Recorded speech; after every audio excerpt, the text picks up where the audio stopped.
श्री कृष्ण की कृपा। वृंदावन में एक गरीब ब्राह्मण रहता था। वह बांके बिहारी से असीम प्यार करता था। वह बांके बिहारी का इतना दीवाना था कि सुबह शाम जब तक वह मंदिर ना जाए उसे किसी भी काम में मन नहीं लगता था। मंदिर में जब भी भंडारा होता वह प्रमुख रूप से भाग लेता। एक दिन ब्राह्मण की बेटी की शादी तय हो गई और जिस दिन ब्राह्मण की बेटी की शादी तय हुई उसी दिन ब्राह्मण का बांके बिहारी के मंदिर में भी ड्यूटी लग गई। ब्राह्मण परेशान हो गया कि वह करे तो क्या करे, बेटी की शादी भी जरूरी है और बांके बिहारी की आज्ञा भी ठुकरा नहीं सकता। ब्राह्मण ने सोचा कि अगर यह बात वह अपनी पत्नी से बताएगा तो उसकी पत्नी नाराज हो जाएगी, वह कहेगी कि कोई क्या अपनी बेटी की शादी भी छोड़ता है। एक दिन अगर तुम भंडारे में नहीं जाओगे तो भंडारा रुक नहीं जाएगा, कोई और संभाल लेगा, लेकिन बेटी की शादी दोबारा तो नहीं होगी।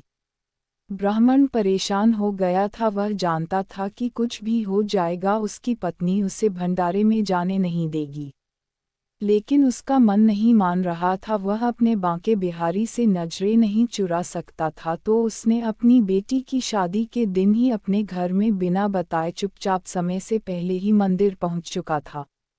मंदिर में जाकर प्यार से सबको भंडारा खिलाया और शाम होते ही जल्दी से घर वापस पहुंचा, क्योंकि बेटी की शादी में भी पहुंचना था। लेकिन ब्राह्मण को पहुंचते पहुंचते देर हो चुकी थी और बिटिया की शादी होकर बिटिया की विदाई भी हो चुकी थी। वह घर पहुंचा तो उसकी पत्नी उसे बोली, आओ चाय पी लो, बहुत थक चुके होंगे। सोचने लगा कि घर वाले कोई भी उसे डांट नहीं रहे हैं और ना ही परिवार के कोई भी सदस्य उससे कोई सवाल कर रहा है कि वह शादी में नहीं था, फिर भी पत्नी सही से उसे प्यार से बात कर रही थी।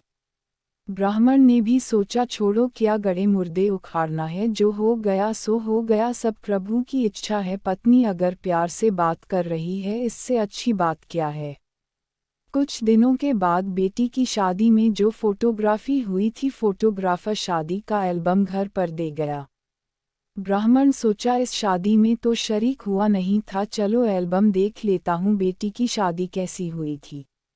मगर यह क्या, वह तो देख रहा है इस शादी में हर जगह उसकी भी तस्वीर है, जो जगह जगह विवाह की जिम्मेदारियां संभल रहे थे। ब्राह्मण फूट फूट कर रोने लगा और कहने लगा, प्रभु तेरी कैसी लीला है। वो रोता हुआ बिहारी जी के मंदिर पहुंचा और चरनी में गिरकर बोला, प्रभु मैं जीवन भर तुम्हारी नियमित रूप से सेवा करूंगा। कोई कमी नहीं उस घर में, जिस घर में हरि करते निवास। श्री कृष्ण सहारा जीवन का, बस इतना रखना विश्वास।